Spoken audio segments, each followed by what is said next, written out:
but this is kind of an important game. Well, it always feels like an important game when you're under 500 and you have a chance to get closer to that level, because that's kind of the takeoff level. But what we saw in yesterday's ball game really was the first time this homestand that the Giants really swung the bat, especially with the long ball. They had 3 home runs yesterday, and they had all their runs scored from the 5th inning on. They were very quiet the first 4 innings.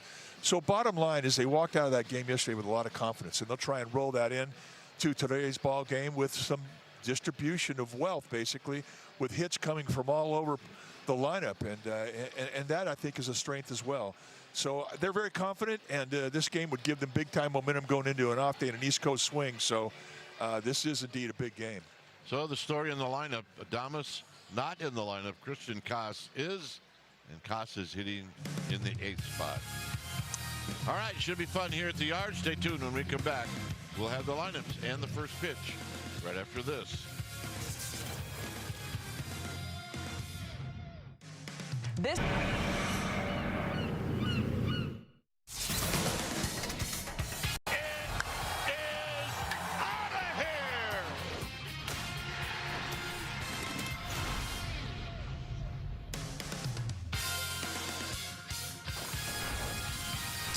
Sunday day baseball here at Oracle Park, and today the Giants and Marlins, they meet in the final game of the series, and it's right here on NBC Sports Bay Area.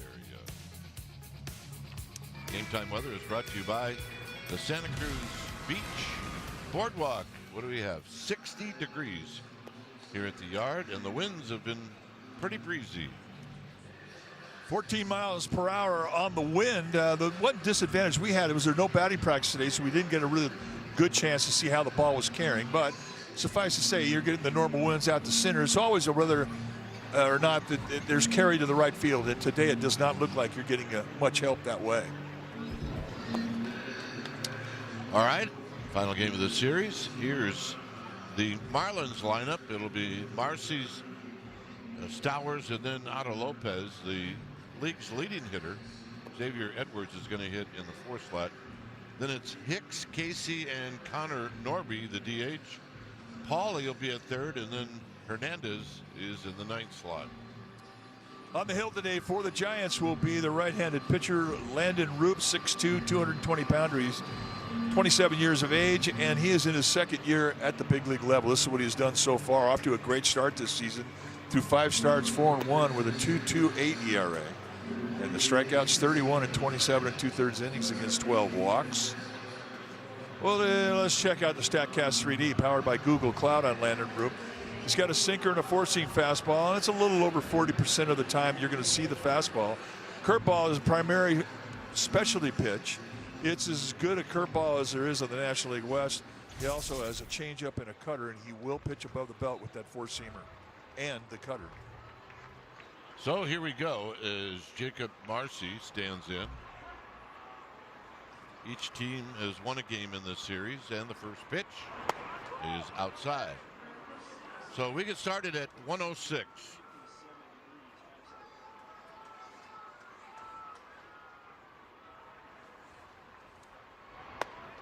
Marcy. And right away, Patrick Bailey is going to challenge. ABS powered by T-Mobile. And a strike. Pretty easy one to call. Shane, there's your perfect game. Well, Leibensberger, the plate umpire, I mean, he's tight. One thing I like about his zone is he will give the high pitch. You just don't get a lot on the corners, and we just got that proved on the 2nd pitch of the game. Well, Patrick Bailey had to be pretty doggone sure.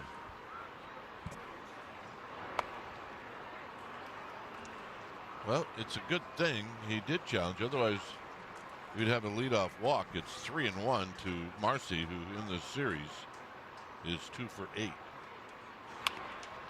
On the ground to Devers. Devers underhands it, and he underhanded a little wildly, but Landon Roop, the great athlete that he is, tracked it down. Well, let's check out that Giants defense, brought to you by Walk-Up Personal Injury Law. Starting in the outfield from left to right, it'll be Ramos, Gilbert, and Lee, good assist arms. Koss, Chapman, left side of the infield with Adames getting a day off. Arise and Devers on the right side. Patrick Bailey, he'll be in the squad, putting down the signs. So you write down 3-1 on the putout, and there's a little personality to this 3-1. Well, there's a lot of similarities to the game between Logan Webb and Landon Roop, and one of them is their athleticism. This is not that easy of a play. I mean, that was a high throw, and it was really going to carry him with a lot of momentum across the bag, but he made it look easy. Here's Kyle Stowers. So you're saying that it is possible that a pitcher could be the best athlete on the field? No question. Not often, but it happens. Devers, this time will take it himself. The comparative from Roop to Webb defensively is important because before the game today, Logan Webb received his Gold Glove award from last year, and forever he'll be referred to as a Gold Glover. But Roop has that ability to do that someday. I wonder how many times in the history of the Gold Glove a battery has won it. Yeah, that's a great question. Patrick Bailey obviously received his today too.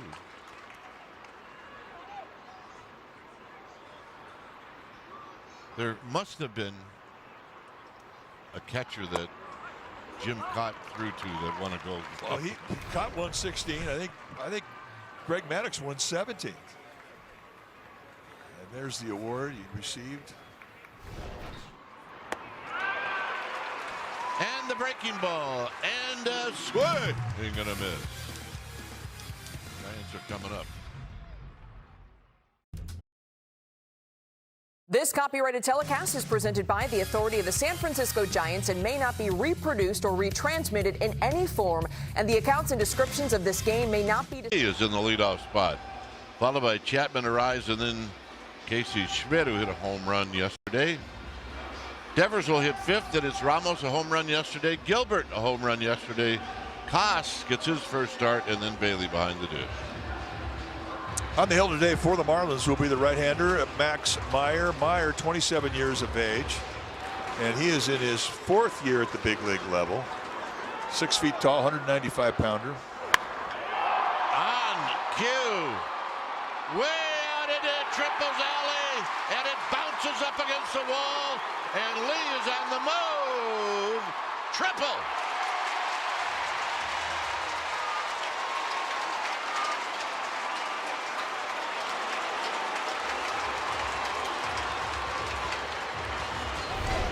On the first pitch, Jung-Hoo Lee gets his crowd into it. A challenge fastball at the belt from Max Meyer. And Jung-Hoo Lee is on fire, folks. Now that's his sixth hit in this series, now in 8 at-bats. Chapman hitting with the infield in. Really? I'm a little bit surprised by this. Yeah, I am too, but that tells you a lot about how the Marlins respect Landon Roop.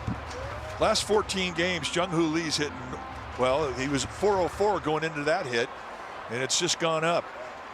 Stay hot. Chapman hits a high pop-up that'll be out of play. And for Jung-Hoo Lee, this homestand, 9 for 17.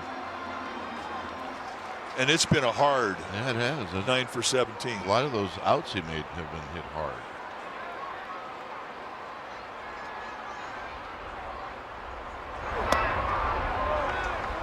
We've seen so many balls in the years that we've broadcasted games in this park hit in that spot that have been caught. And just for a second you thought that Casey might catch it. Yeah, you don't trust it. Chapman goes around 2-2.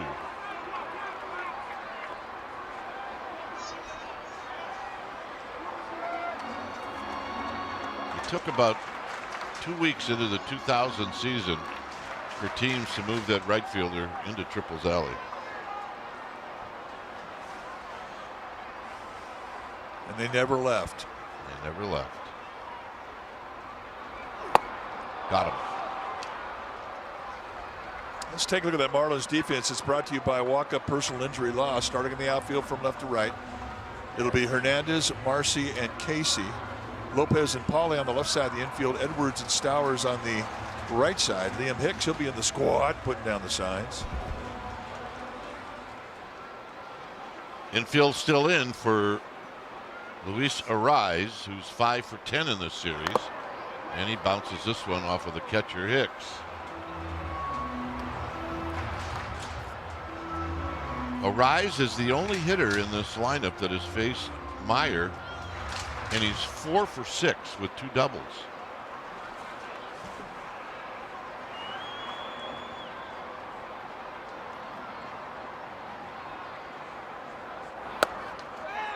Not close. It's 1 ball and 1 strike.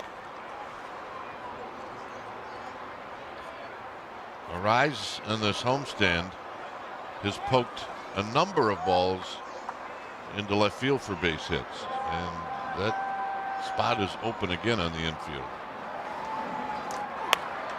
Instead, this is going to be a pop-up, and Jung-Hoo Lee may tag. We'll see. And he's going to bluff as the throw is right on line. Let's take a look at the StatCast 3D powered by Google Cloud on Max Meyer. And you're going to see 2 types of fastball, and he'll throw it about 40% of the time. Low to mid 90s with the velocity, but the slider and the sweeper is 2 primary weapons. You're going to see a lot of that. And he also has a changeup. Here's Schmidt. Schmidt's 3 for 7 in the series with a home run. As he takes wide, he's been swinging the bat really well. Now, however, it'll take a base hit or a mistake by the Marlins defense for the Giants to get on the board.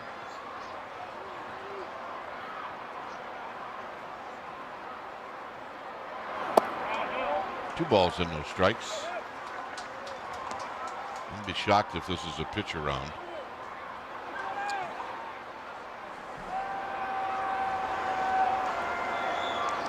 A lot of breaking balls from Mr. Meyer.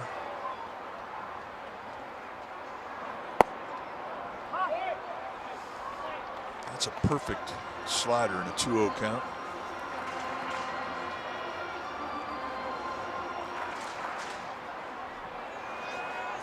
Schmidt trying to pick up Lee or Chapman and Arise. Here's the 2-1. 2-2.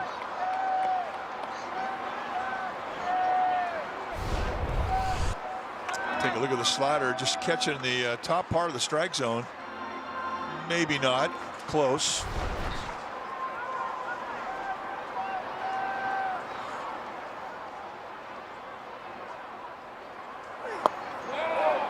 And a full count. That's a good take right there. That wasn't easy to hold that bat back. And really, as hot as Casey Schmidt has been in this series, Myers does not have to give in here with an open base. 3-2. And an emergency swing and a foul at home plate. The backup breaking ball right there. I didn't do anything. Say, what was that pitch?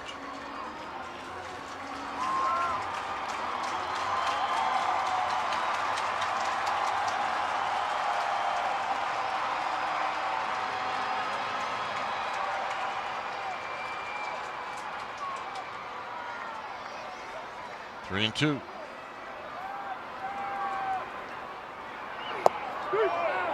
Got him. And that'll end the inning. He challenged it. He's thinking about it. He didn't do it. So the Giants waste a leadoff triple. It's 0-0.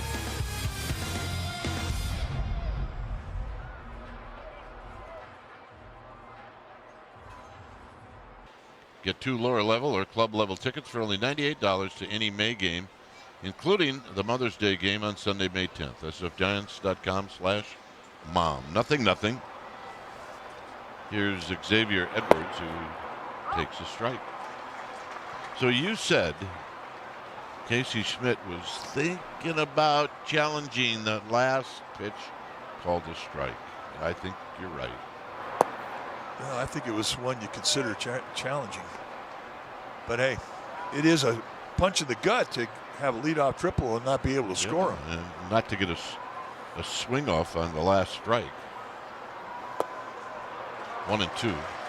That changeup was so nasty. And not only is it a variation of speed from the fastball, but the movement on it is just enormous. And it just drops off the table, and it looks like a left-handed breaking ball in the eyes of a left-handed hitter from the right-handed Roop.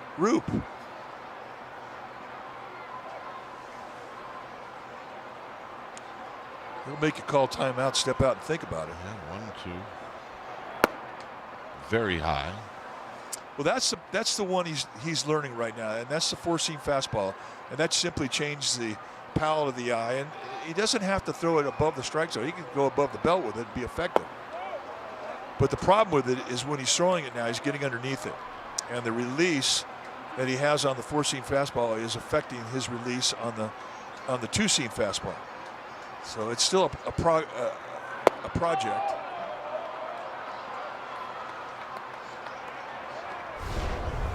Well, should he have challenged?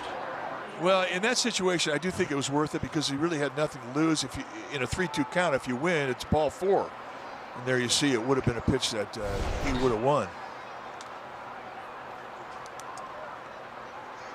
It would have prolonged the inning, got Devers up to hit with runners at first and third, 2 outs. So I think it was worth the risk. Hicks with a bunt, and he bunts it foul. Did not surprise Matt Chapman. Matt Chapman was coming in immediately.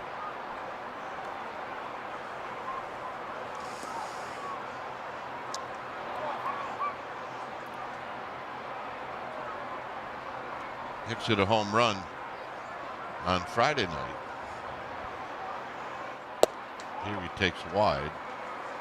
Edwards has got 4 stolen bases. He's 4 steals out of 5.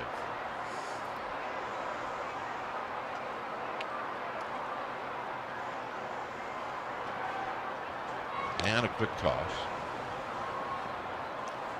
You know, it used to be that when you're throwing over to first base out of the stretch, you could have a couple different moves. You could have your B move, but you had an A move that the B move oftentimes set up.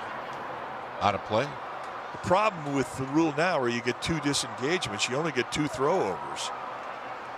So, you know, it's hard to B move a guy just to set up the A move when you only get 2 shots at it.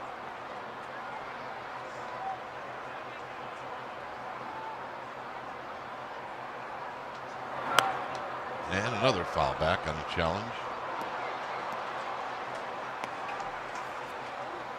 Think about Hicks. I mean, he's got lots of power. I mean, he can beat you in a 2-strike count just as easily as he can a 2-0 count.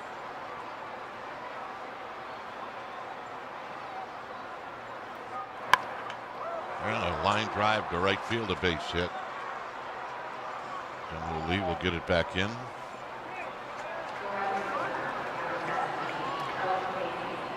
First hit for the Marlins. That'll bring up Owen Casey.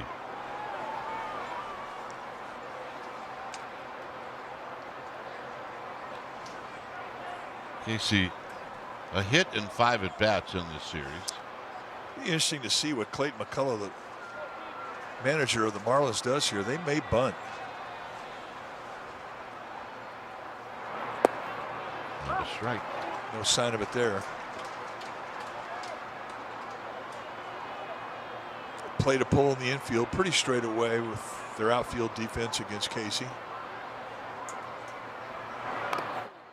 Waited on that nicely, and he fouled it straight back. To me, like he was thinking left field on that swing.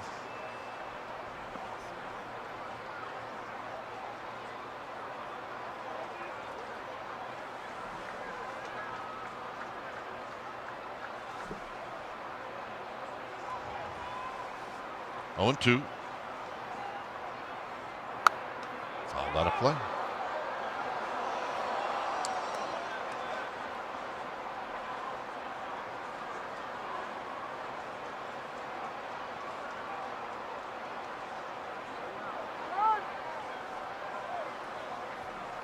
Casey takes the timeout.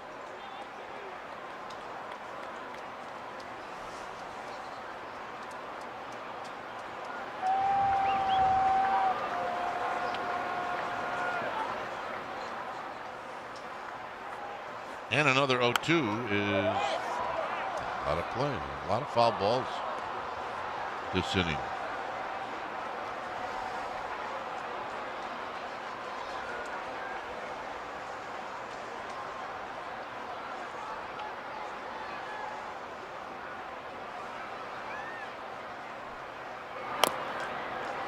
A lot of foul balls. You never really thought much about foul balls until the pitch count that starting pitchers are allowed to throw, somewhere between 90 and 105 pitches. I mean, now you have a guy give up a lot of foul balls. That just runs the pitch count up.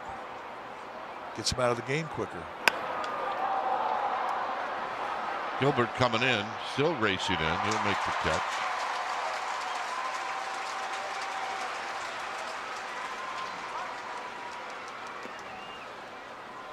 Landon Room's thinking, why couldn't you have done that on the first pitch?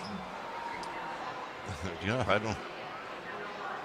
He may be thinking about that. So here's Connor Norby.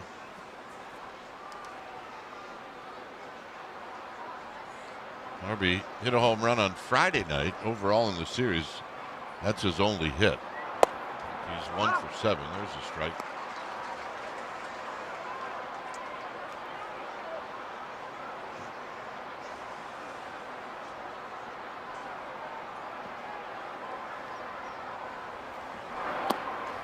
Down low.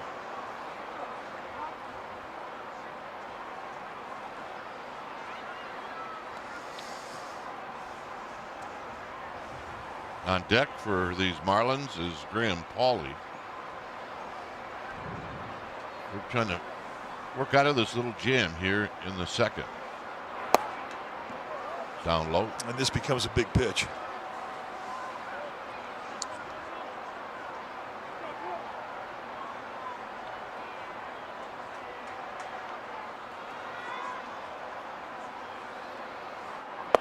Got him.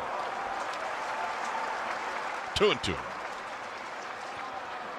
Good curveball there. Jumped the gun.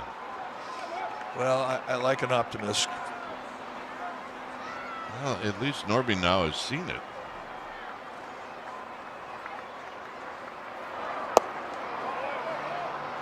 And that point you make just paid off on that pitch right there. Yeah, it did. That's why, you know, Roop has been pretty good at saving that 2-strike pitch, that curveball for a 2-strike pitch.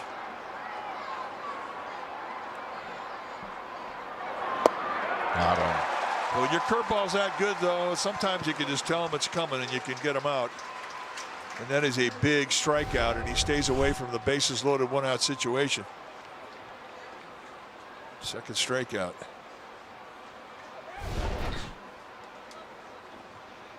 So here's Graham Pauley.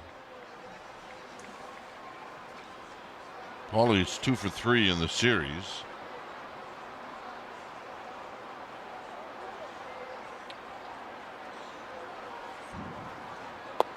And he takes a strike.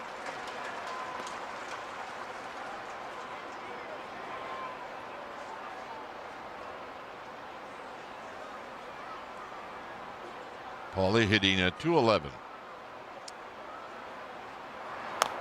Bounces it foul, and now it's a quick 0-2.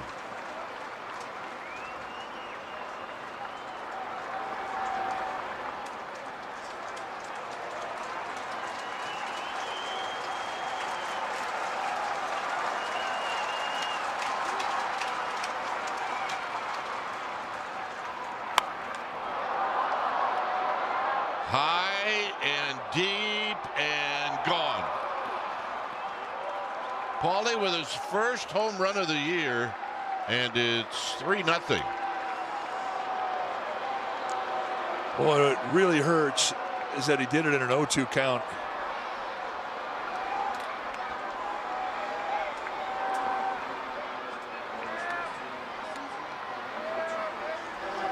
You're sitting in an 0-2 count, you want to drop that breaking ball, you're thinking, I want to bounce this on home plate, and it just hangs up there. Paulie with a protective swing, barrels it and carries it right on out of here. Here's Hernandez, who takes a strike. That had ouch written all over it.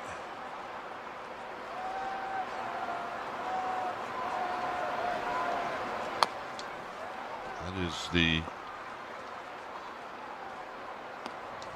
first home run of the year that Roop has given up.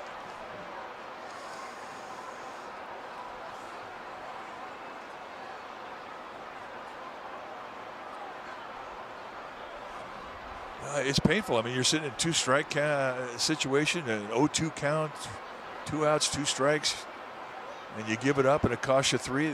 That's painful. Arise going out, and he'll make the catch. Damage done. Giants trail now by 3.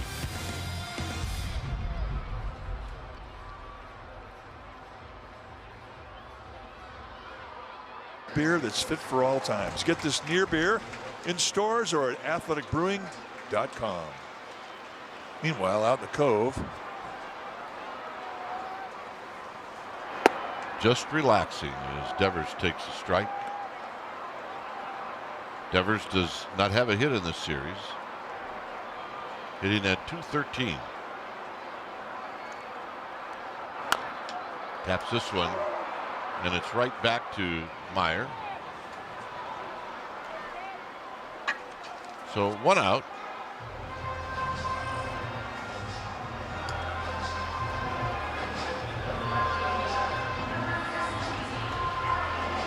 Here's Ramos. Ramos a nice game yesterday.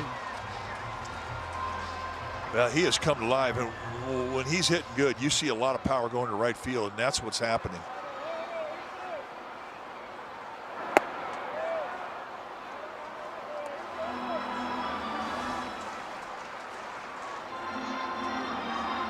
One ball and no strikes.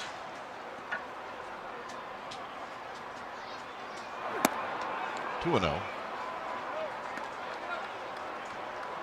It's great when you get guys with power heating up, and that would be Elliot Ramos right now. And his home runs come in bunches.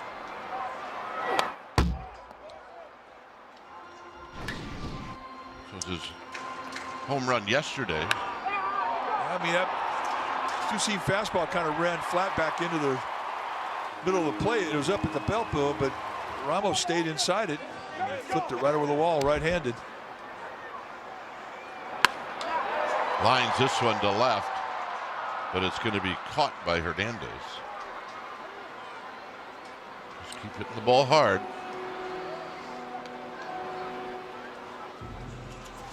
And that'll bring up Gilbert. Gilbert a home run yesterday.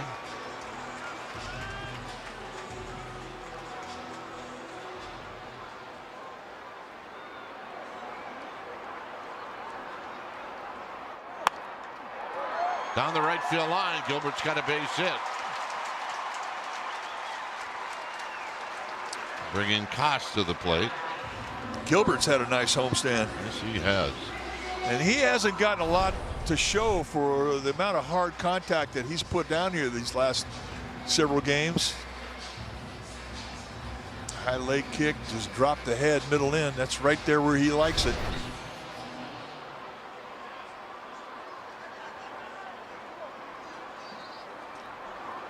Christian Koss. Not a lot of action with Adames playing in every game, and he chases the first pitch and fouls it out of play. He's 1 for 8.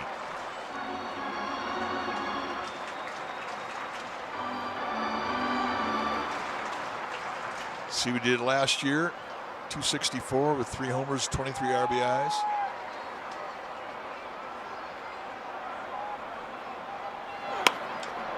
Hit a fly ball to right. Casey all over this one, and that'll do it. Giants pick up a hit. It's 3-0 after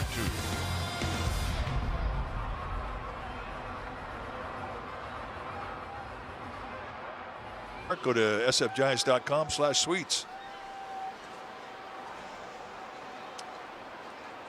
Come on into the ballpark. Down the Embarcadero. Here's the top of the order in Marcy. Marcy on the ground to Devers. And pitch one out.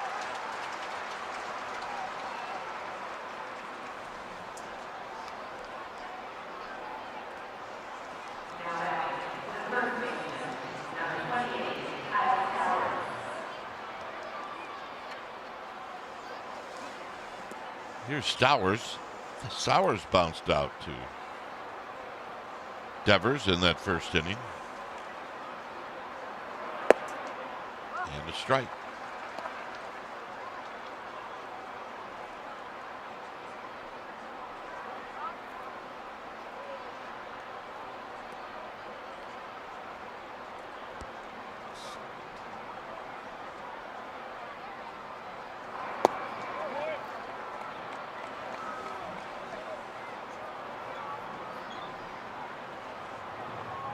Koss right behind second base. I want a hot dog right now. Hey, you're at the ballpark. It's one thing. Normally, kid takes one bite and they're on board. On one hop to Arise at second. 2 outs. All right, time now for our pitching decisions presented by Sage. At the top of the first inning, Landon Roop struck out Otto Lopez on 3 pitches. It went sinker, sinker, curveball, see ya. That's our pitching decision presented by Sage.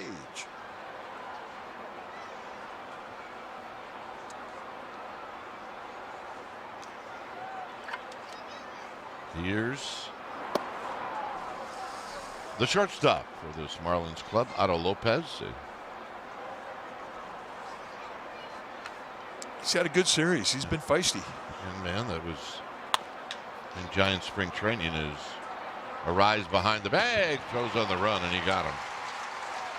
All right, 3 ground balls. Here come the Giants with Bailey to lead things off.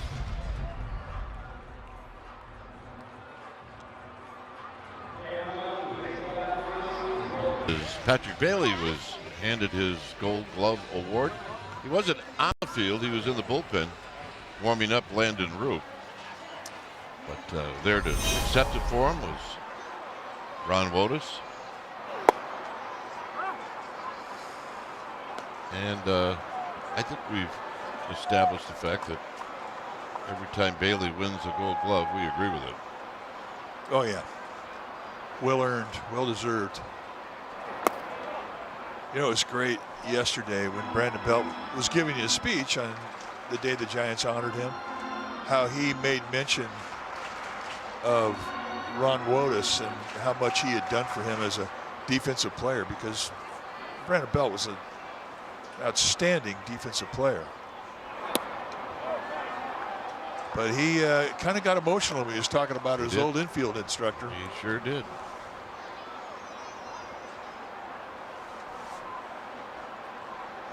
Two and one to Patrick Bailey.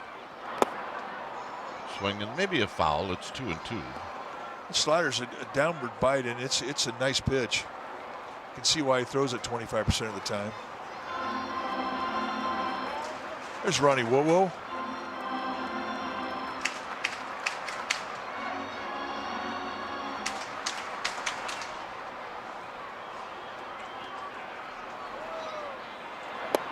Got him. Third strikeout for Max Meyer. Curveball here after setting it up with a breaking ball slider. He comes back with a different type of breaking ball. And 2 swing throughs in that at bat, both off good hard breakers.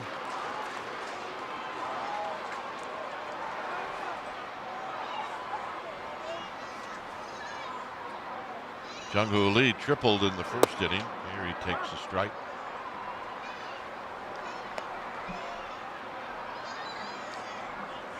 He's a Jung-Hoo Lee fan. You can just tell. They do stick out a little bit.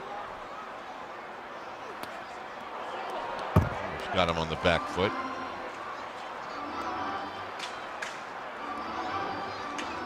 If you just joined us, Young man for the Marlins hit his first home run of the year. Graham Pauley.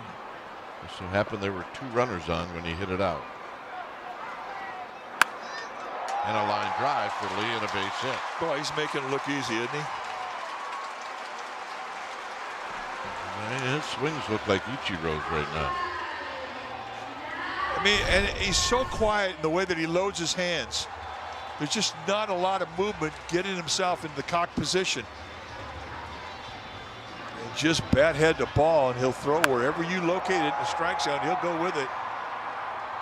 Jung-Hoo Lee, after that hit's now hitting .302.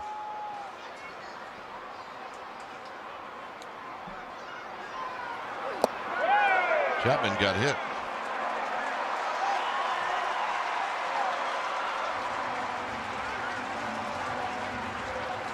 If you're going to get hit, that's how you do it. Well, you're supposed to turn your back to the pitcher, and this really protects you. But if you're going to get hit, you know, let it graze your uni. That very seldom leaves a bruise. But technically, he turned perfectly. Rise takes high. 1 ball and no strikes. Now, Myers got to be a little mad at himself for that hit batsman. Last thing he wanted to do is bring the tie and run up and be the cause of it.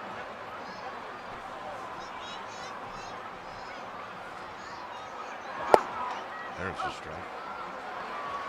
1 ball and 1 strike.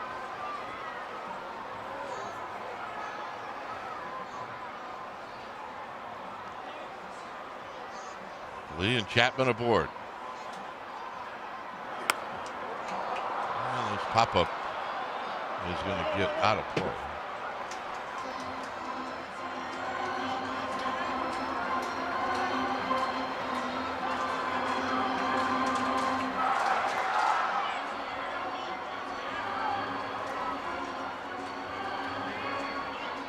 Keep setting the table. Teams get hot, they create opportunity. Rare that you see a 1-2-3 inning.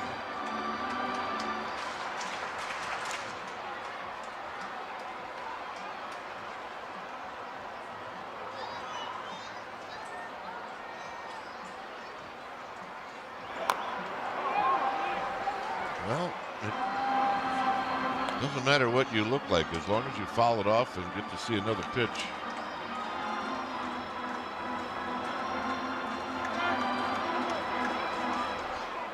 And that's what Arise gets here with the count of 1-2.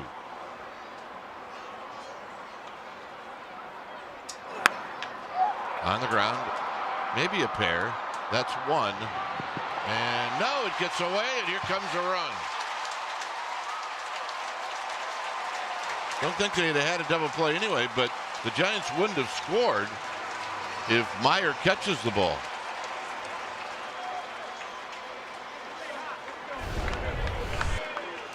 Well, with the pitcher covering, I mean, it provides a little opportunity. I mean, it really wasn't that errant, but for pitchers coming over to get set up and to try and make this play, you're just not usually going to get a lot of help.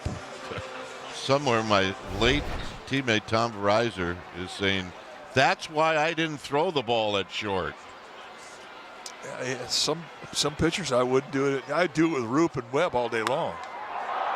High out into Triple's alley, but Casey's got a beat on this, and he makes the catch. Giants are on the board.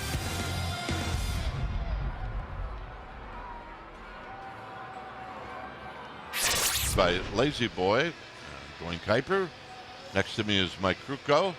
The Giants will go on the road. They'll actually leave tonight. They have an off day tomorrow in Philadelphia. And I think we mentioned it the other day, Mike, about you played in Philadelphia. It's always a fun place to go to. Well, it is, and it's a fun place to go to, especially when you're starting to heat up with the bats. And since the 5th inning of yesterday, Giants are starting to see some really good at-bats up and down the lineup, and I think it's a perfect time for them to start thinking about hitting in a very offensive ballpark like they have in Philadelphia. So they will enjoy a day off tomorrow. If we were going, I know what we would be doing. Well, it's what we always did there. I would meet you for lunch after you went to the music store. That's right. We've got the greatest guitar store in the entire country. Right there on Broad Street in an old brownstone. It is amazing. Edwards drew a walk in the second. Here he shoots this one on the ground to Chapman, who throws him out. You need to call the Chronicle and alert them that the Giants got Edwards out. That's news. Yeah, they kept him off the base.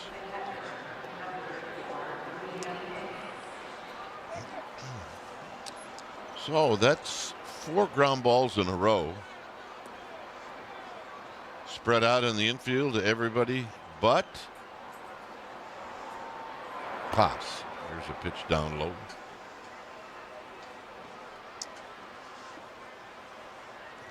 Christian Casas' first start at short.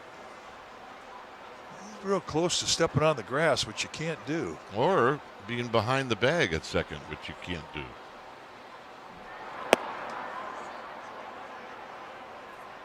Another close pitch.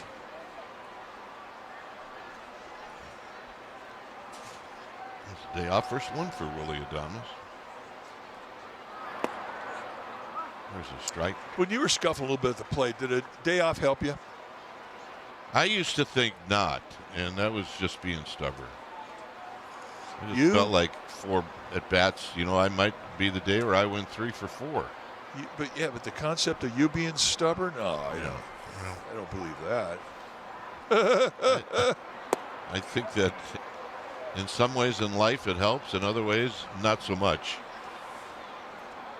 Like in marriage, not so much. No bueno.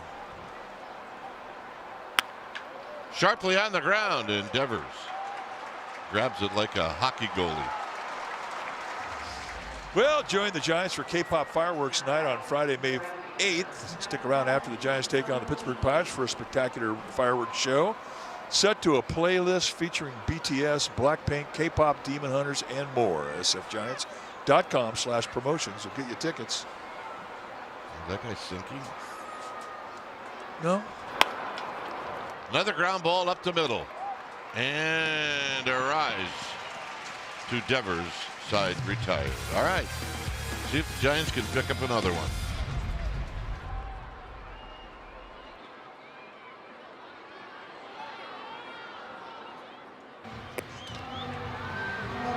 All right, here's our play of the game presented by your California Ford dealers. 37 years ago today in St. Louis, Kevin Mitchell made a play for the ages. Here's Hank Greenwald. And that's sliced to left field, and it's another chance for Mitchell, and he makes a barehanded catch. In my entire life, I've never seen that happen. Well, look at that. I have a feeling you're not alone. You gotta be kidding me.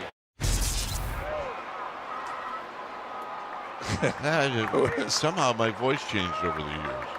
You and Hank were great together. I missed the captain. He was so much fun. And you know what's great? It was when a play like that would happen, something that he had not seen. I mean, he just turned into a kid, and his call on that was just spectacular. We miss you, Captain. And you know what? His love for TV really wasn't there. No. He was a radio guy through and through. Well, how about, remember when they told him to shorten up the intro when he was in Pittsburgh? Yeah. How'd it go? Well, he opened up we were doing an open, and he said, you know, Dwayne Kuiper and I coming to you from Three River Stadium. And Jim Lynch stopped and said, look, Hank, I know you only like to do one take, but we have to speed it up. You got to cut it a little shorter. And Hank was like, there's a little jam shot to third, and Paulie throws wide, and reaching back and going to cover first is Stowers. So Hank reluctantly goes, all right, let's do it again. Dwayne Kuiper, Hank Greenwald here from Two River Stadium in Pittsburgh. Yeah, well. So that was Hank's way of shortening things up. It went from Three Rivers to Two Rivers. That was his type of humor, and it was always much appreciated by us. Here's Ramos. Healthy swing, and it's no balls and 1 strike.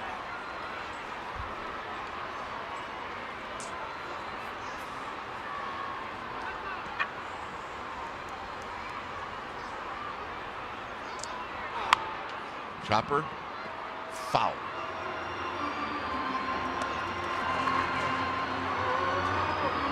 One of the other reasons, Mike, it was always nice going to Philadelphia was since you played there, you knew where to go as a visiting player. And tight, 1 and 2. Well, I used to go there with the Cubs. I mean, it was one of my least favorite towns because I didn't know where to go. But when I played there as a Philly, all the players showed me where to go, the restaurants and the museums and place to go get a pop. I mean, and it just completely flipped my opinion on that city, and it became one of my favorite cities in the National League. And boy, do they love their Phillies. The fans there, they're just great. How about that whole sports complex? All the buildings are right in the same spot. Almost goes the other way, and it's foul. Yeah, if you live in Philadelphia, I mean, you hop on the subway and you go down Broad Street, and when you get off to go see where the Phillies play, right across the street, there's where the Eagles play. Right across the street, that's where the Flyers play. And they're all right there within walking distance. 3 and 2. I mean, that's the only place in the country where you have 3 venues right there within just steps from each other.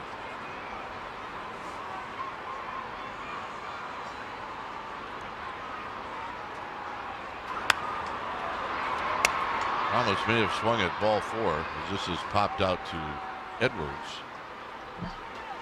True baseball fans need Wi-Fi that's so reliable it never gets caught looking. Xfinity Internet keeps you in the game at one price for 5 years and allows you to get online in 5 minutes with same-day Wi-Fi. Xfinity, imagine that.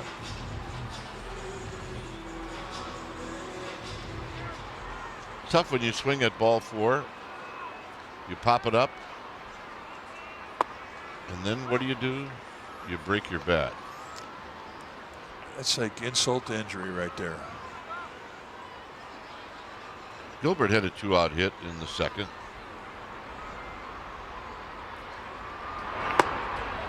He's swinging it pretty good, this kid.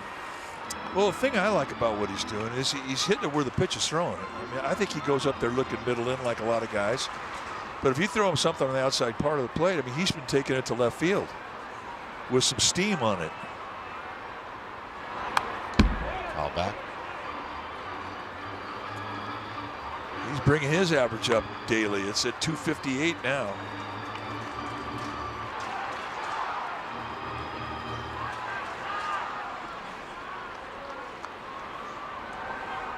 Giant skipper Tony Vitello checking everything out. But he's learning something every day different about this city.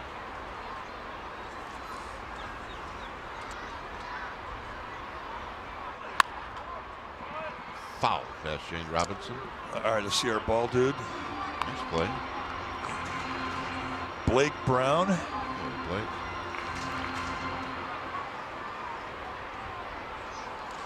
And Eric Brown over there on the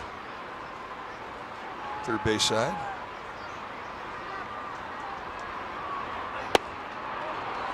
Gilbert out swinging in the inning. 4 strikeouts for Meyer. Hey, inning number 5 coming up.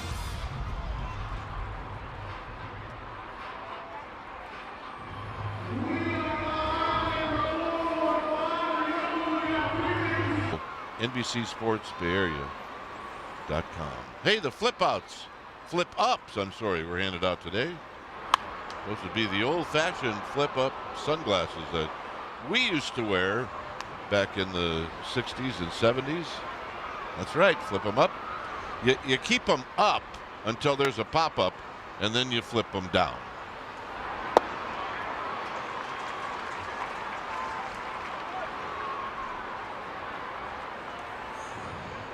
Yeah, that was not something you just automatically could do. Well, it was originally designed so that the flip-ups were really, really tight, so that you would just tap the top of your cap, the bill of your cap, and then the glasses would go down. But that didn't work. Guys would knock their caps in front of their eyes. They would knock the glasses off. And they'd have one eye covered with a lens and the other one down or covering their nose. And oh my gosh. So you literally would have to just go reach out and drop it down. That foul again. But I mean, and then you had the flip-up glasses box that was on the back of the dugout. And guys would go over there, and you would change lenses depending on how bright it was. And it was just kind of a science to it. I'll never forget Al Kaline, who was Hall of Famer, just brilliant career. Never played a day in the minor leagues. Norby out for the second time. And it was an old-timers game in Chicago. And here they had, a bunch of guys who were old Cubs and a bunch of guys who were old players from around other teams, one of which was Al Kaline. Well, it was a 2-inning game. But he was there early, and he was over there, and he was looking at the sun, figuring out what kind of glasses he needed for that day. And that's how much the game meant to him. Even in an old-timers game, he wanted to do it right. I still have mine. There's a strike. I mean, they weren't universally used. It was kind of like your glove. You used yours, and you had your pair of sunglasses.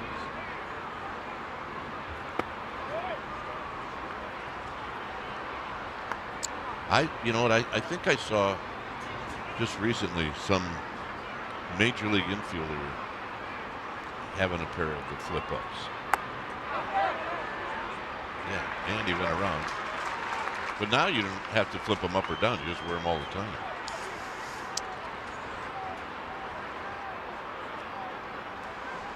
Yeah, they're telling us in the truck that Casa's got the flip-ups. There's the flip-ups.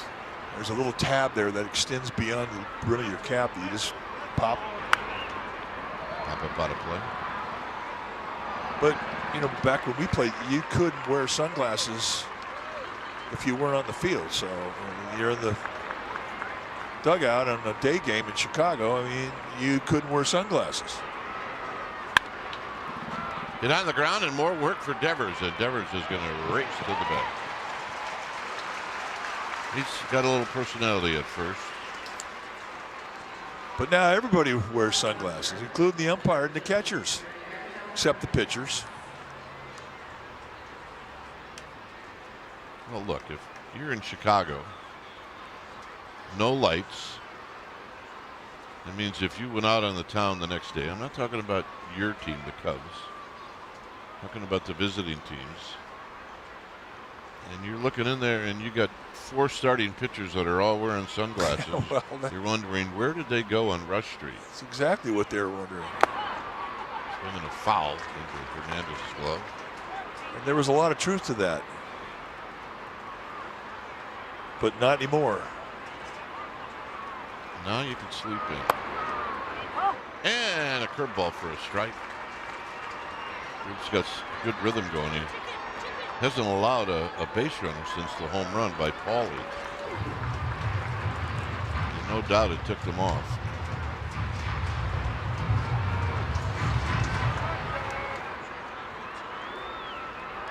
Next pitch, number 70.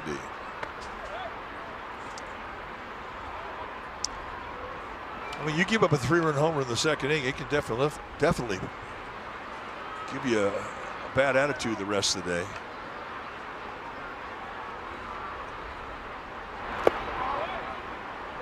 Plus, you're going to have to sit on the plane for 5 hours. 29 pitches in the second inning, and that's when the Marlins did all their damage. 3-2 to Hernandez. In the background, you might have seen the scoreboard here. San Diego 3, Arizona nothing. That game is being played in Mexico City. Gonna miss on a curveball. For the Giants, here they come. It'll be Koss, Bailey, and Lee.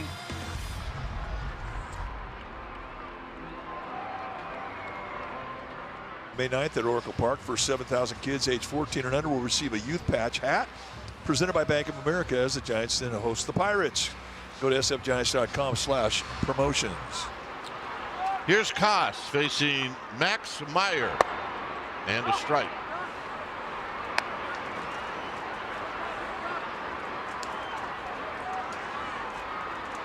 Koss hit a fly ball to right. And I think he went around. He did.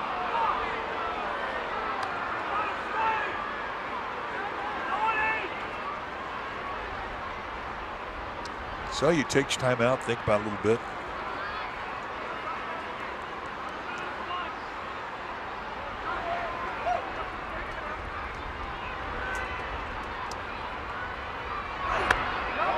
And I think he went around again. That's a rough at bat.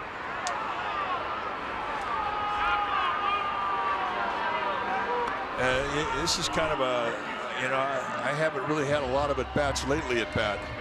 Because one of the things that suffers is pitch identification and being able to hold up your bat head on a check swing. And he absolutely swung at it. Good call by Shane Leibensberger.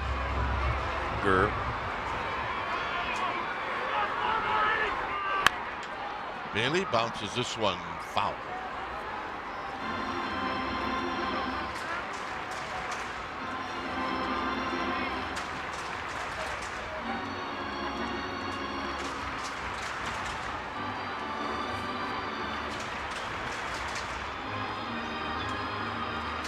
Jung-Hoo Lee to follow. We're in the Giants half of the 5th inning. They trail by 2. There's a strike. Only 5 hits in the game. And the difference is one of the 2 hits for the Marlins left the park with 2 on base.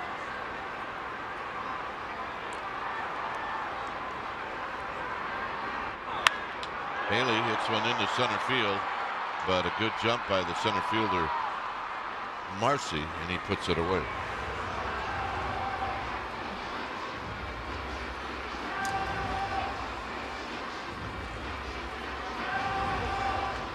So here's Lee.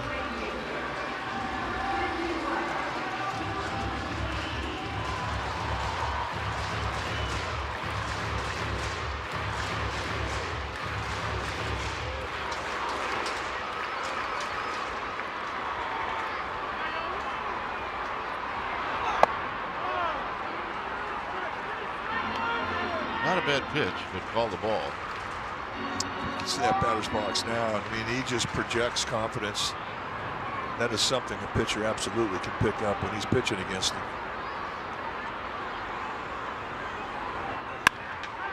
Another hit. But they're all loud. I mean, he is putting the ball in the sweet spot just about every at bat.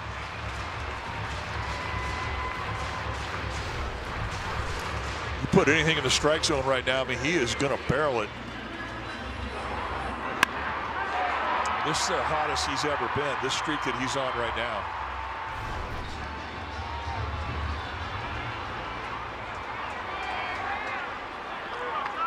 Chapman with 2 outs. And he goes around, and it may have been a strike anyway. It's 0-1. Breaking ball's been giving him some fits. I mean, he hasn't been getting a lot of good swings off on him. You get a sharp break like that, and the hitter's breaking down mid-swing, I mean, you know you've got a good breaker, and that's been what's been happening with Meyer against Chapman.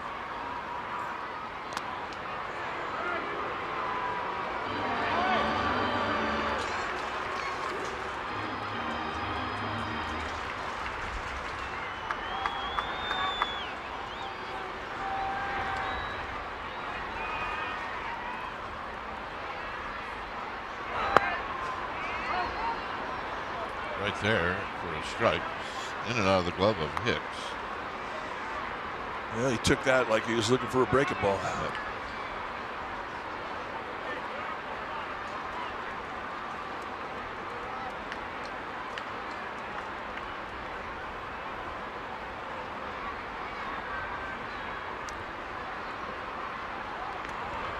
Lee back. Yeah, it's 2 throws over. He can't do it anymore. I mean, He can, but if the runner doesn't go, it's a balk. So technically, he's used up his disengagements.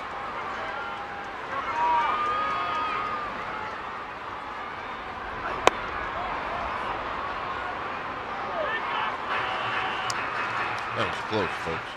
That was close. Dan Merzel, the first base umpire, saying no swing, and Chapman lives to see another day when we think he did swing.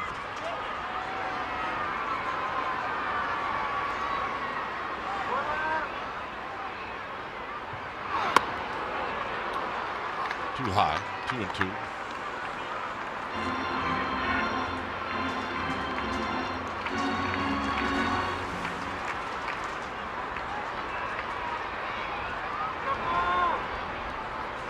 Lee with his lead in the 2-2. Here it is. 2. Matt Chapman. Tapped foul. Third base side, and we'll do it again. You know, That's Meyer staying away from Chapman. Well, and he took some swing out there in a 2-strike count. Last year, there were times when he would really use the right side of the field when he was behind in the count. It looked to me like he was trying to do it there.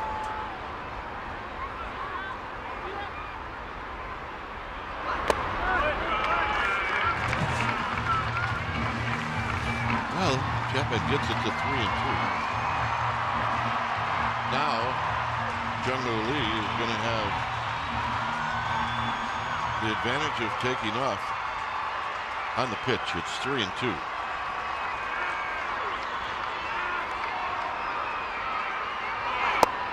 And the walk. Well, that's a great at bat. It really is.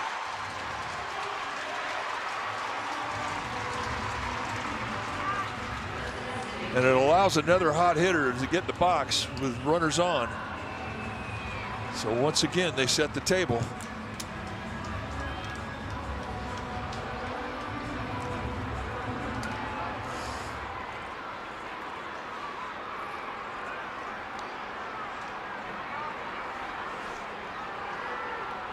The pitch to Arise is a bouncing ball foul. That slider from Meyer, I mean, it's such a weapon because of its break and its velocity. I mean, you don't normally see that much depth on a breaking ball and that type of velocity at 90 miles an hour. And it's effective against righties and lefties. That makes it a magic pitch.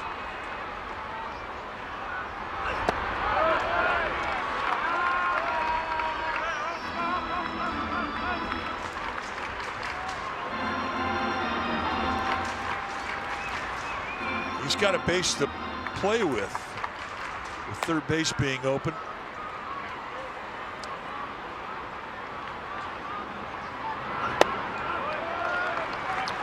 Two and one. You see the lefty up in the bullpen. That lefty must be for Devers if he gets that far.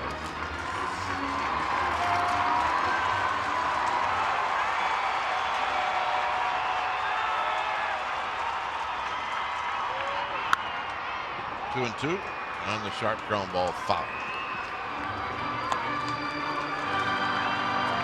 Chance for the Giants to get a little closer with good speed on the bases.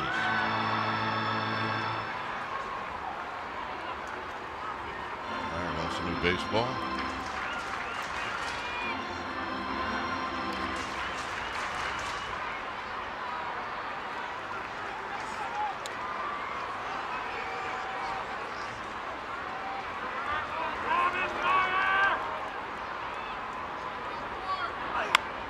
Out of play. We had one that got a little bit into that strike zone in a 2-2 count. I mean, you didn't want to throw a breaking ball that got that much of the strike zone, so Meyer kind of got away with him there.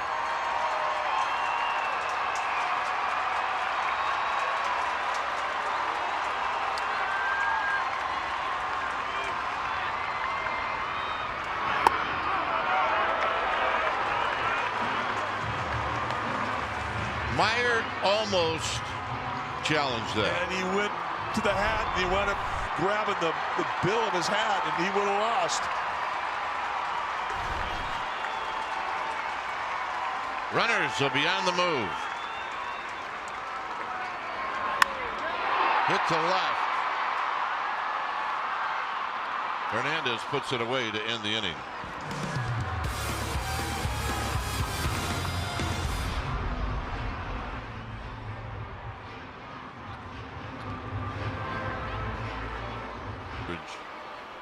Conference videos and tons of YouTube shorts, all on the NBCS Authentic YouTube channel. Subscribe now.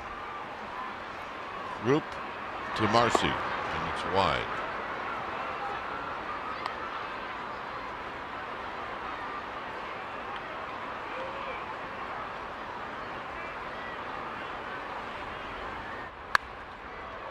This one's foul. Right here, man. Get it to the old guy. Got a kid right here.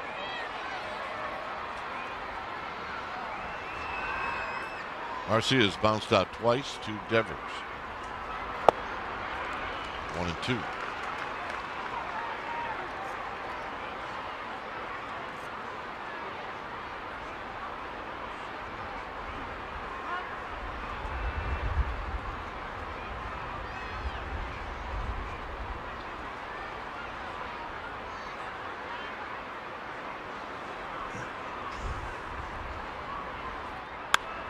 Playing in a high pop-up.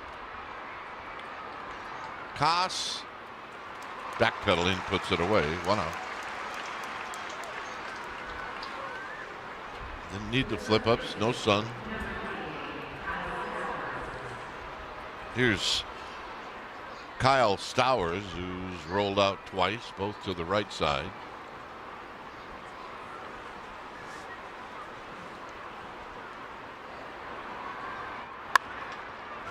More work for Devers.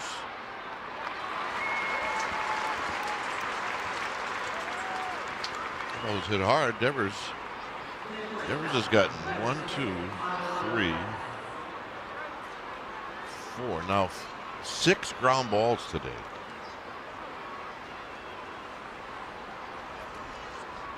And he's looked very comfortable on all of them. Well, when you were playing second base, how many did you want during the game? Anywhere from, well, I could be real specific and say, in Atlanta and Minnesota, none. Yeah, well, you didn't like those infields. But in a good infield, 5 or 6 or 7. Or 27. Or 27.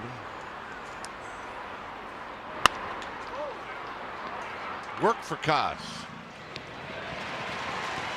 A pop-up and 2 ground balls, and the Giants are coming up.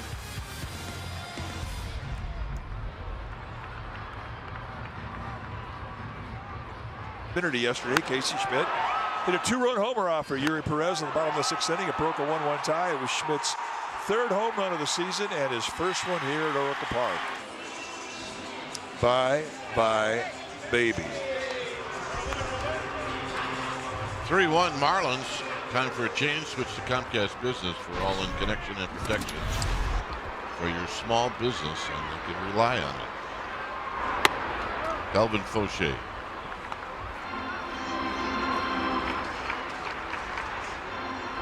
Some numbers. 11th appearance on the year for Fauché, the 30-year-old right-hander out of the UC Irvine. We got a challenge. Hicks challenging this. Challenging the called ball.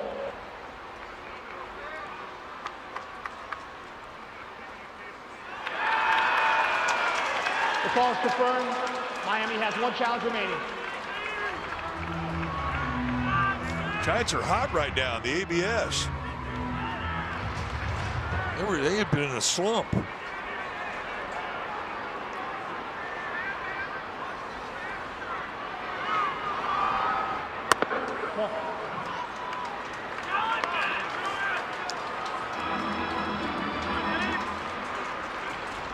You know.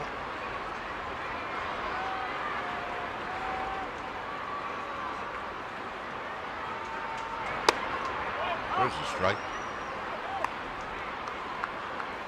Schmidt took it. He won't take this one if he likes it.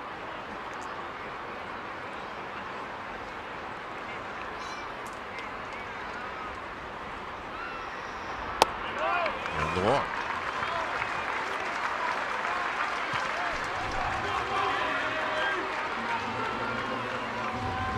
Here's Devers, and he's due.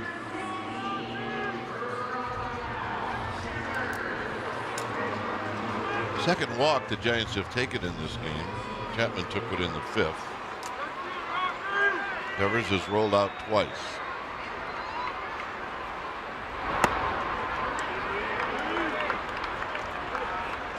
Hicks is going to have a word. Well, I'm sure it's going to be an encouragement to try and throw strikes. You have a 2-run lead to walk the first guy. Now all of a sudden you got power at the plate, but power that is struggling. And I think that Hicks wants O'Shea to have a little more challenge, especially with that fastball.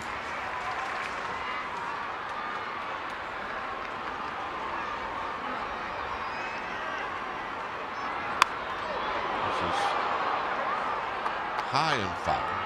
Out of play.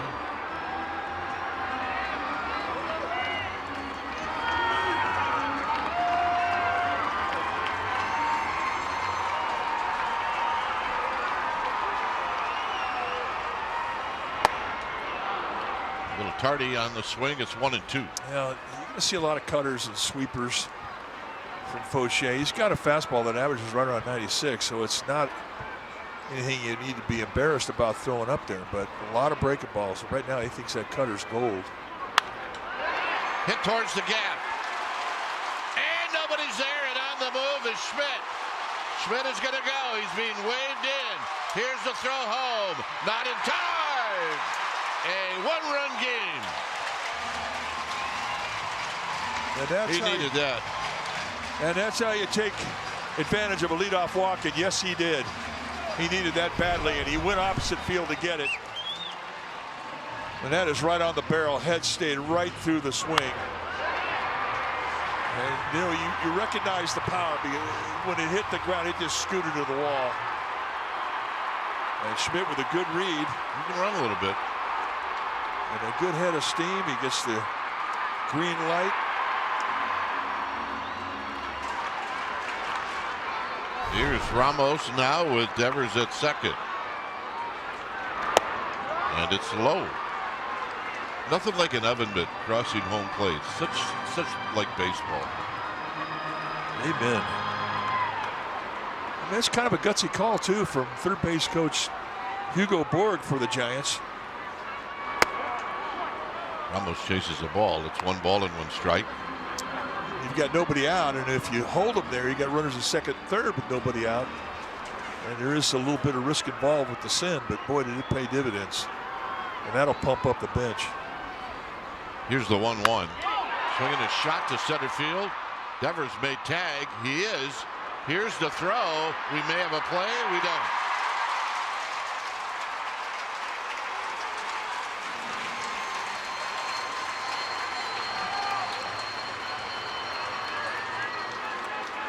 And that makes it a productive out, with Devers being able to go from second to third on the depth of the fly ball. Well, here's Drew Gilbert now with the infield in. And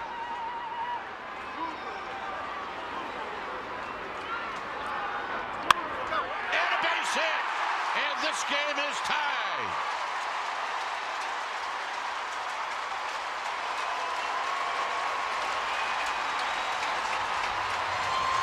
And that's another bat in the lineup that's gotten warm. And I like the fact that you don't wait around. No, he's up there looking for a first pitch, something to do some damage with.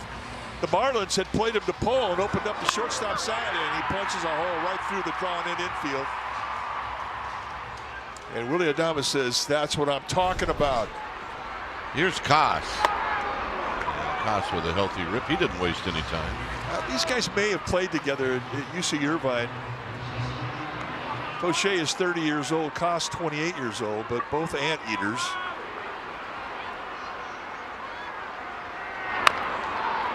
Wait a minute. That's their nickname? Yeah, UC Irvine anteaters. I might not go there just because of that. Well, you go to Santa Cruz. You could be a UC Santa Cruz banana slug. Take your pick. So I end up at Saluki. Boy, you are truly a Saluki from Southern Illinois. On the ground to third. Will they go around the horn and get him? Koss beats it out.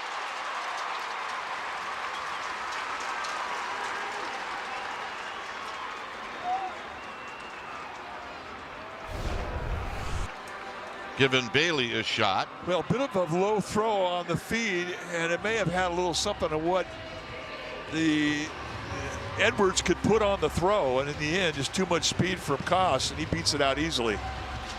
There's pros and cons as to whether you had a choice of a high throw or a low throw. Is it hard to get a lot on the throw from where he got it? Yeah, it is. But you have to throw from there. In other words, wherever you catch it, that's got to be where your release point is. You can't bring it up to throw it, otherwise it's going to take too long. Bailey goes the other way, and it's caught. Giants tie it up. It's 3-3.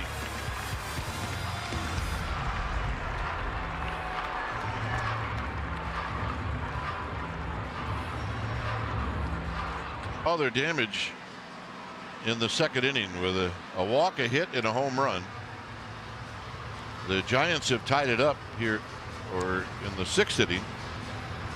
And the home run I mentioned in the second by Graham Pauley, that's the last base runner. That's how good Landon Roop has been. So here's Edwards. Retired 13 in a row with attitude.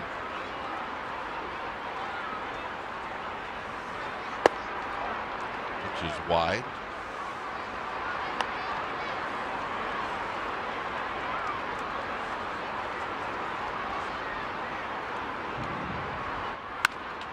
On the ground, more work for Devers. Devers has got his own style at first on ground balls. He charges everything like he's playing third.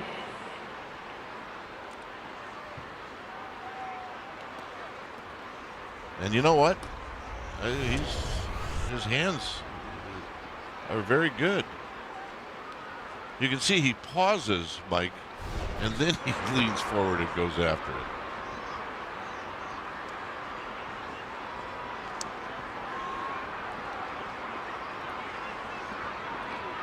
Hicks, 1 ball and no strikes. Hit to left to Ramos. You know, the other thing, too, with Landon Roop, I mean, the pitch count was an issue after 2 innings. And here he is here now, sitting on 84 pitches with 2 outs in the 7th. I mean, he really has been efficient. And I do think that 3-run home run gave him a serious dose of attitude. Here's Casey. Casey, a fly ball and a ground ball.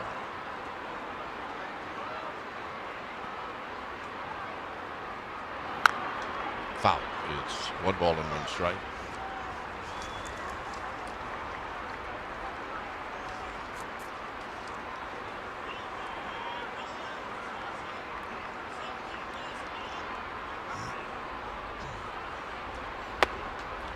In tight. 2 balls and a strike. Rockies and Mets a doubleheader today. The Rockies won the first game and they're winning the second game. Phillies have already lost. Phillies are 9-19. Well, I hope they stay cold till next Thursday. Mets are 9-18.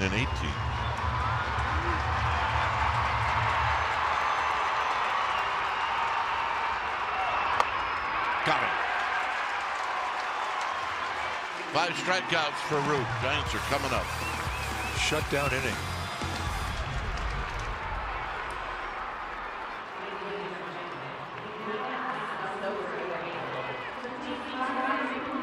More hybrid models than any other brand. Toyota, let's go places. And by Provident Credit Union, make life easy. Giants and Marlins are tied. It's 3-3. Hey, now a message from Clark Pest Control. Pest Control, the perfect match. Give me something I know will last. Clark Pest Control, the perfect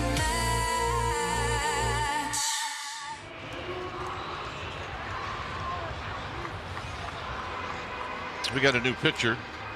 Time for a change. Switch to Comcast Business for all-in connection and protection your small business.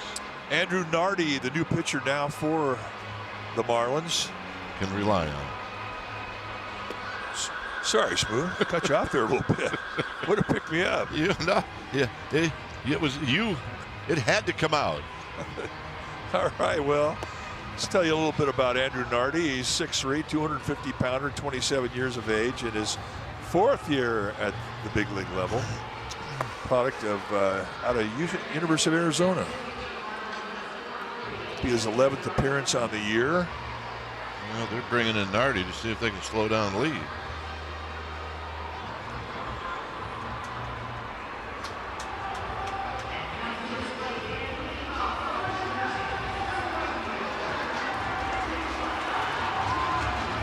Well, so far today, Jung-Hoo Lee is 3 for 3.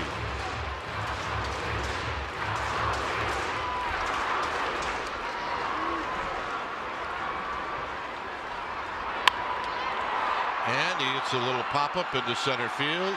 And guess what, folks? He can hit.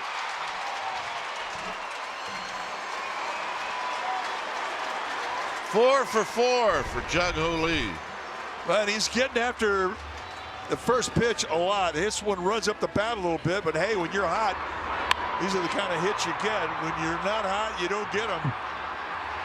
Finds it out there in no man's land, and just like that, in a tie ball game, he gets himself on to lead off an inning.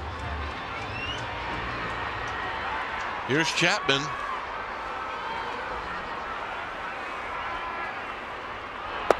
Chapman takes low and in.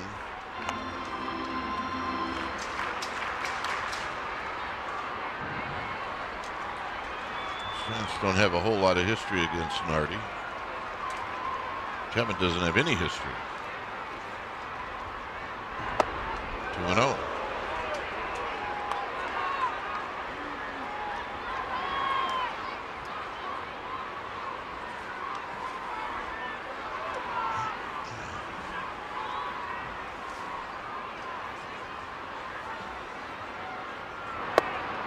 There's a strike.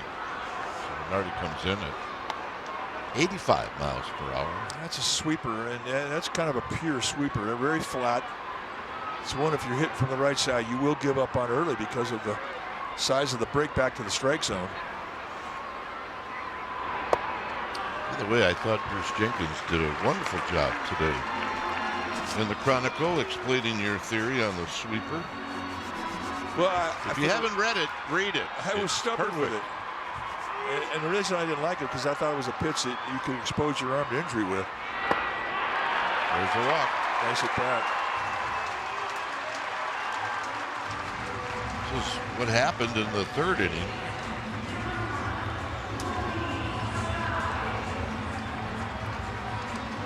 So here's a rise.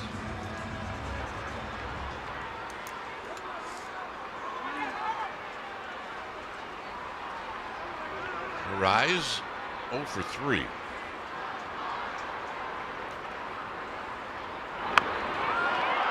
Perfect bunt. They got him. And it took a nice play to get him. Well, it took a perfect play. And Graham Pauley executes. Now, he was playing well into the grass, but even at that, I mean, that's just a perfect bunt.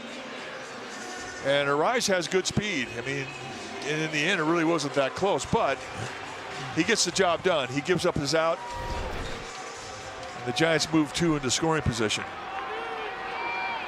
Marlins pull the infield in for Casey Schmidt. They do have a base open. Schmidt, it's a high drive. Deep left field. Out of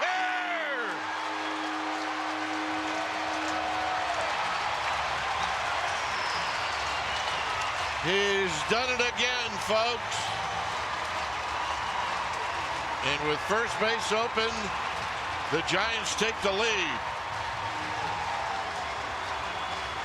And really getting after it again early in the count. A lot of time, that's the best pitch you're going to see that will bite off more of the strike zone than any other pitch. And he just had his bottom half completely timed to it. And he got both cheeks in. Here's Devers.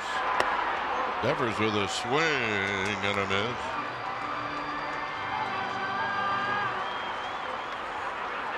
He's hot. And we're saying that a lot about this lineup right now. Let's see. Nardi's a little hacked off, a little extra on that fastball, and it's 0-2. Yeah, 3-run homers will do that to you.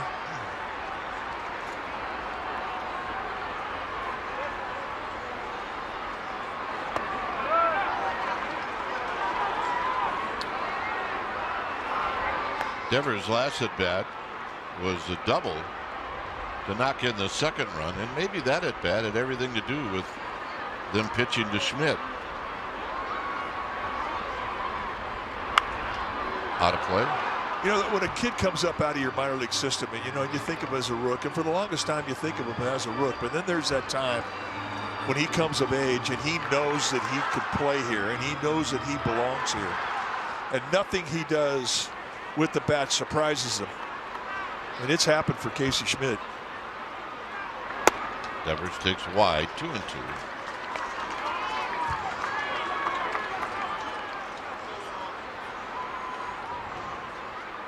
And all of a sudden, at times now, you become a no-nonsense guy. It's what happens. 3-2 to Devers. Close pitch, good take.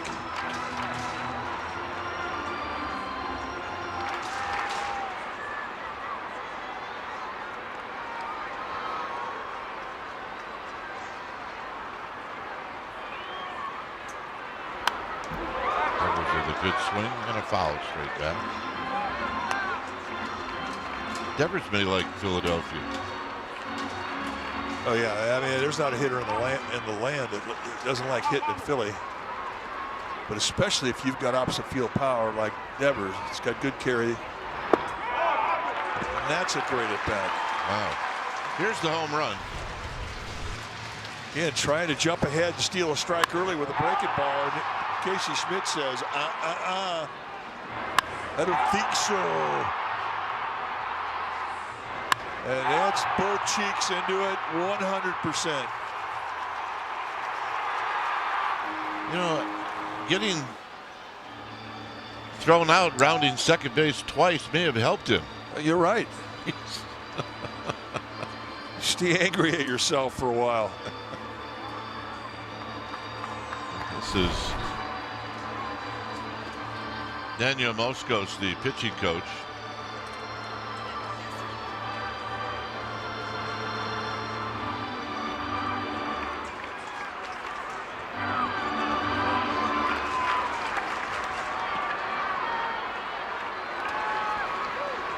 Here's Ramos.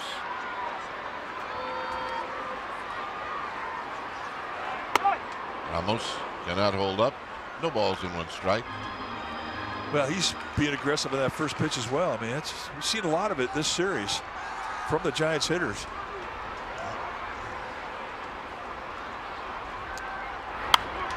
Out of play, nothing in 2.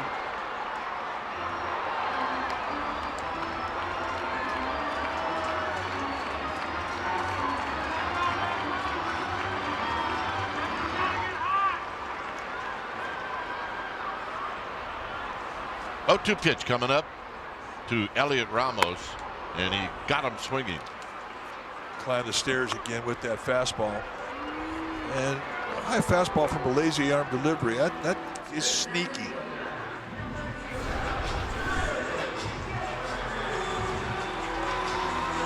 Late. So here's Drew Gilbert. And Gilbert pops this one up. And Stowers will put it away to end the inning. Giants drop a 3 spot on the Marlins, and it's thanks to this. Casey Schmidt, bye-bye, baby.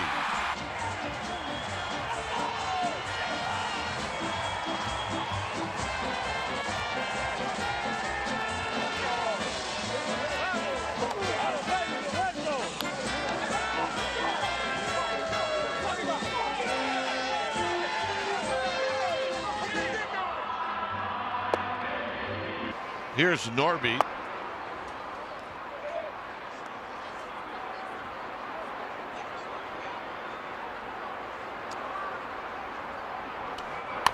Norby chops this one to third. Chapman waits at a good hop, and he throws him out. All right, Mother's Day, well, it's around the corner. Well, when is it? Well, it's Sunday, May 10th, and the first 15,000 fans, they're going to receive a quilted tote bag presented by UCSF Health. So get your tickets at sfgiants.com/promotions. It's been my experience, having been around a wife and a daughter, that you cannot have enough tote bags. No, it's impossible. And if you counted up the tote bags over the years in our house, it would definitely be over 200. Well, and now if you count like the grocery bags that you buy, oh yeah, the reusable ones, 500. Well, there you go. Can't have enough. You know what the best part about tote bags is that it's the same reaction every time you bring one home. Oh, I love this. That's right. And what that particular tote bag doesn't know, that in 4 months it's going to be in the closet. Yeah, and never touched again. And a brand new tote bag's going to show up. Yeah, and it's going to get the same reaction, which is the whole purpose of the gift, the reaction. 3-2 to, by the way, this is Graham Pauley. What happened to this guy? He's a happy boy. Got him. Well, the 2026 All-Star Teacher Award presented by Provident Credit Union is happening right now. Go on to NBCSportsBayArea.com/AST and check out Suzanne Say Lee as well as all the other finalists. And vote now. The winning teacher will receive $30,000 for their school. You know another thing you can't have enough of? What's when that? You have little kids? Goofy sunglasses. That's true. Even if they're dads? Or grandpas. There's a pitch down low. 1 ball and 1 strike.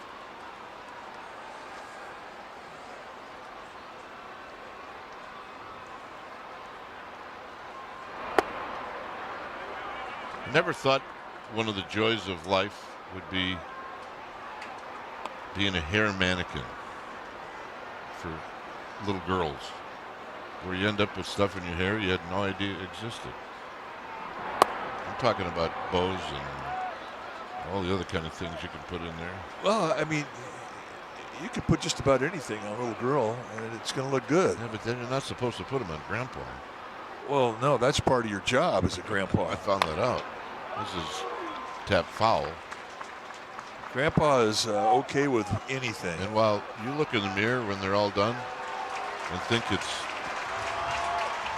it's the greatest thing in the world. You've got bows and hair clips and combs and then they start creating things, and then you don't know what you got in your hair. You just hope you have hair left when they're done with you.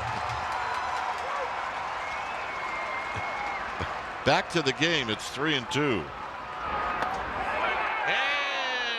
And it's no swing. I don't know about that one.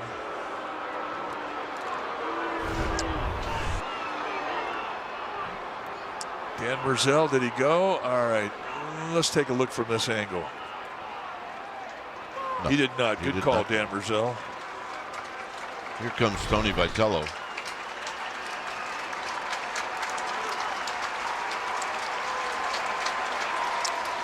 Nothing like a manager doing a short applause when he goes out to get his starting pitcher.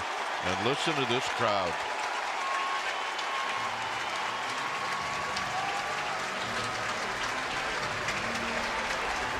Tip it.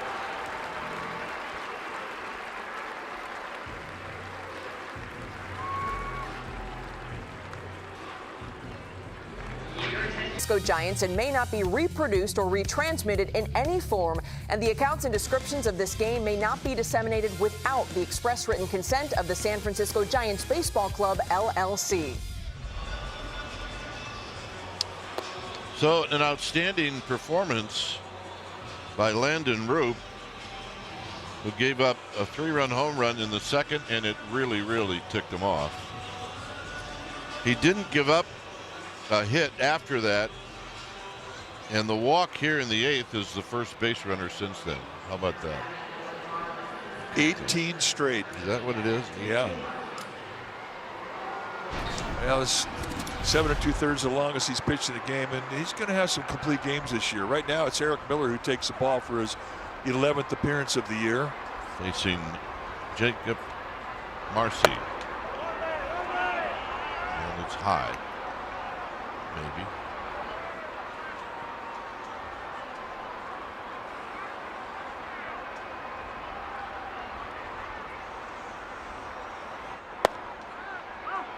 And a strike. 97-mile-an-hour fastball takes out the knees at the outside corner. Eric Miller is a big fella, 6'5", 270, strong.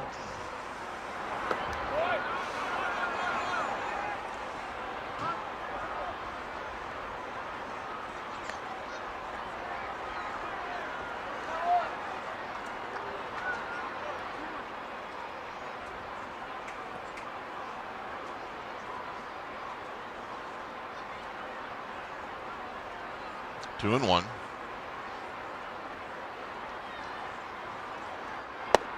2-2. 3 pitches, 3 fastballs, and it looks to me the way that Marcy took that fastball on a 1-1 count, he's up there looking for one thing, and it ain't a fastball. He's looking for that breaking ball of Miller's.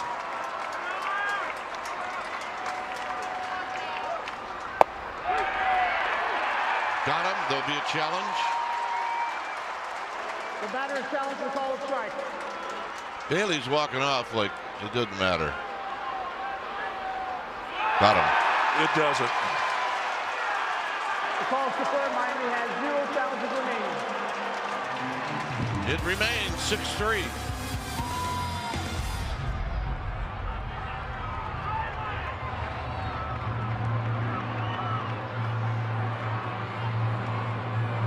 Tomorrow in Philadelphia, then it's the Phillies Tuesday, Wednesday, and Thursday, and the Giants will close out the road trip. Yes, indeed, in Tampa for 3.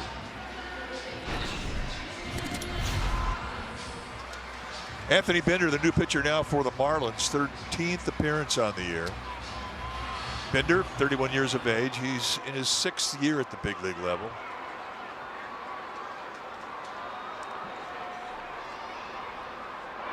Christian Koss hits one right back to Bender.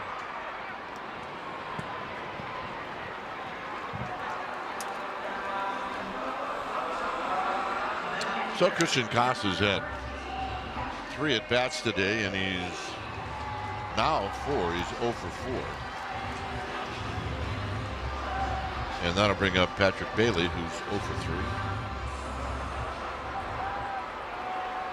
When you consider the bottom of the order, usually 7, 8, and 9. Drew Gilbert has contributed. The base hit in the 6th inning to tie the game. He's had nothing but good at bats here this whole homestand. Oh, that is a fact.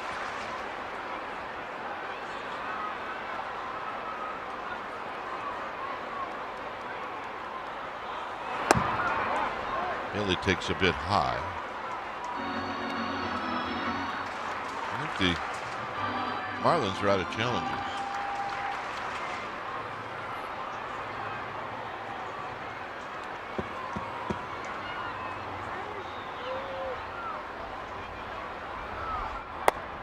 Did you know this? That the challenges are on the scoreboard? Yes. ABS right next to the mound visits. I did not know that. Here's another challenge. The call is confirmed, so San Francisco has 1 challenge remaining.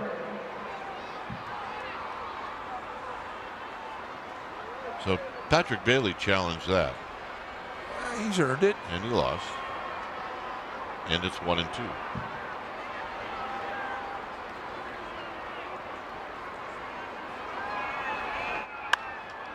Ooh, just foul. Nice play.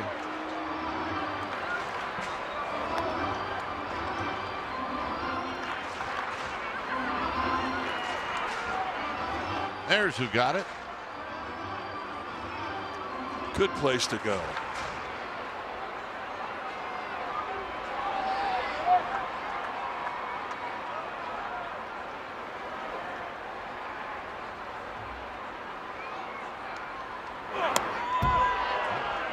Two.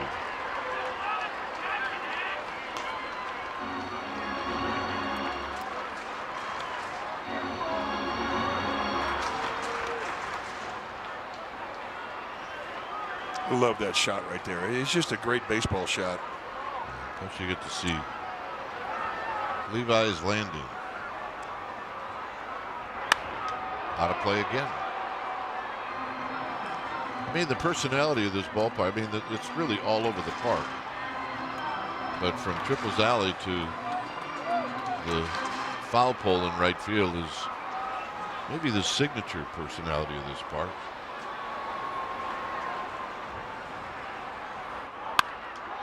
And another line drive. That's 2 that Bailey has hit to the shortstop. He's got a good swing going, though. Hits are coming. Keep swinging it, kid. Be patient. Well, here's Jung-Hoo Lee, who is 4 for 4. He came into the game hitting .287. Start of last road trip, he was hitting 153. And now he steps in hitting .316.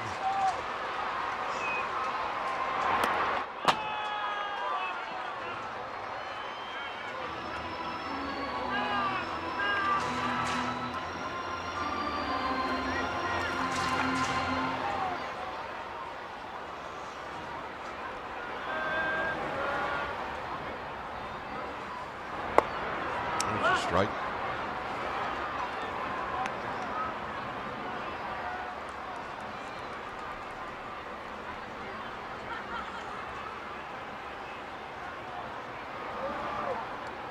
One ball and 1 strike. Wide, 2-1. Talked about the Giants and how they haven't taken a lot of walks, maybe the fewest amount. Not today. Hit to left. Hernandez will put it away, and that'll end the inning. Giants have walked 4 times today.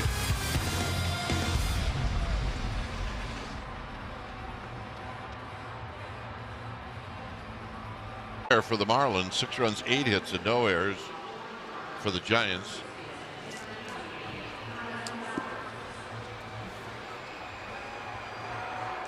Kyle Stowers will be the hitter.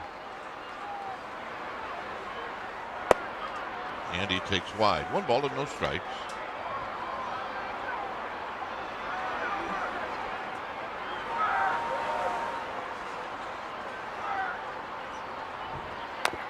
Chopper foul.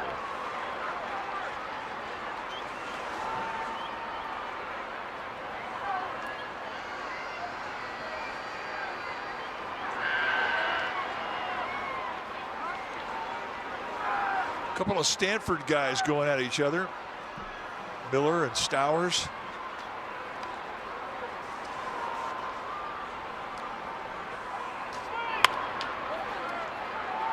More work for Devers.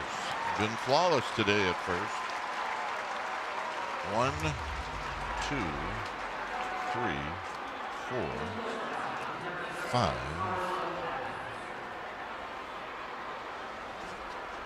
Six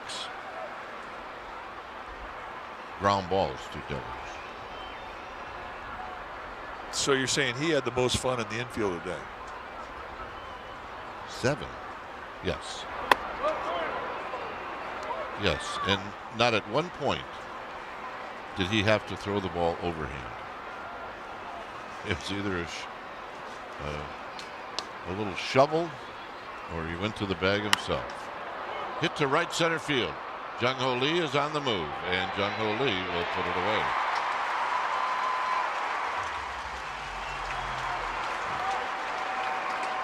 Otto Lopez, that's called Triples Alley. That's called a big league hang with him. You know, I think Otto Lopez and all these Marlins are kind of used to it as well. Their home field in Miami, that's a big yard, especially to right center. Takes a big poke to get it out of there.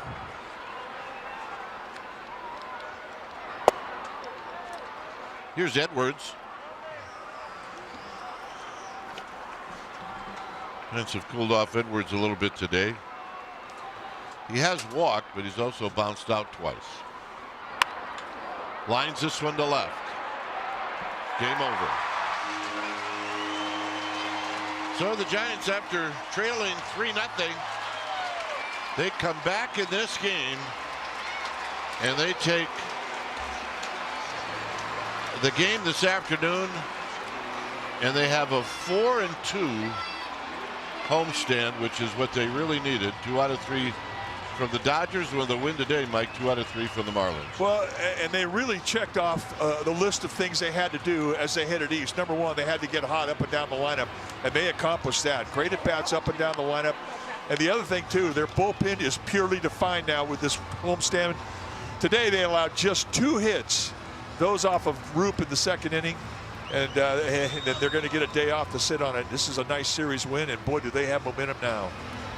So they will get on a plane. They will head to Philadelphia. It'll be a happy flight, and we're looking forward to watching the Phillies and the Giants on Tuesday. 2 hours and 12 minutes. Giants win 6-3. Thanks for joining us. Stay tuned for Toyota Giants postgame live, and that's going to start right now.